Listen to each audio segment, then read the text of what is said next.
আসসালামু আলাইকুম। হাসিব একাডেমিতে আপনাকে স্বাগতম।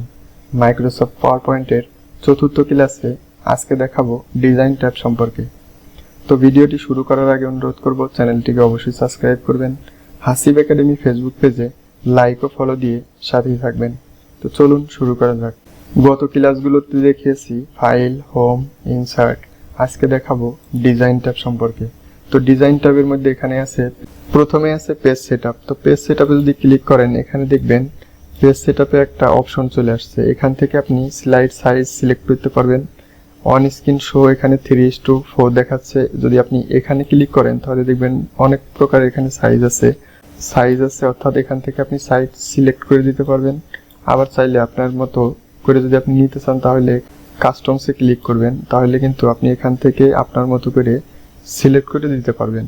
এবং এখান থেকে আপনার এই পেজ বা স্লাইডটা ওয়াইড দিতে পারবেন, এখান থেকে হাইট দিতে পারবেন এবং স্লাইড নাম্বার এখান থেকে আপনি দিতে পারবেন। এরপরে এই পাশে দেখতে পাচ্ছেন আছে ওরিয়েন্টেশন।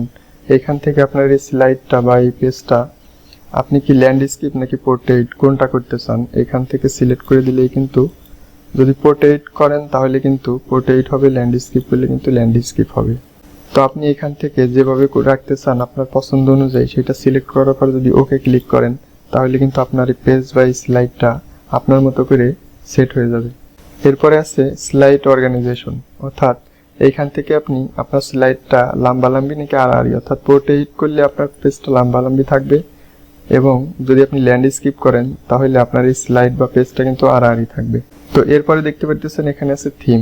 মাইক্রোসফট পাওয়ার পয়েন্টে কাজ করার সময় আমাদের কিন্তু থিমের প্রয়োজন হয়। এখানে দেখতে পাচ্ছেন অসংখ্য থিম আছে।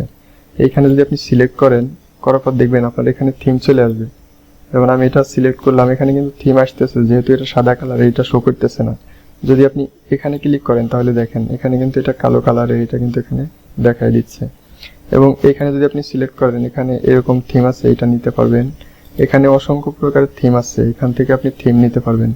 এবং আপনি যদি এইখানে ক্লিক করেন এখান থেকে কিন্তু প্রচুর পরিমাণ থিম আছে। আপনার পছন্দ মতো এখানে যেটা সিলেক্ট করবেন সেটাই কিন্তু আপনার পেজে বা স্লাইডে থিম সেট হয়ে যাবে।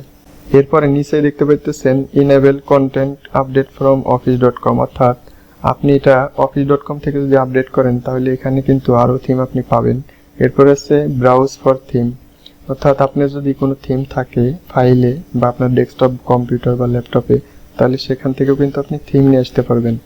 এবং এখানে আছে সেভ কারেন্ট থিম, অর্থাৎ আমরা যে থিম নিয়ে কাজ করব বা করতেছি সেই থিমটা আপনি এখান থেকে সেভ করতে পারবেন, অর্থাৎ রানিং থিমটা এখান থেকে সেভ করতে পারবেন।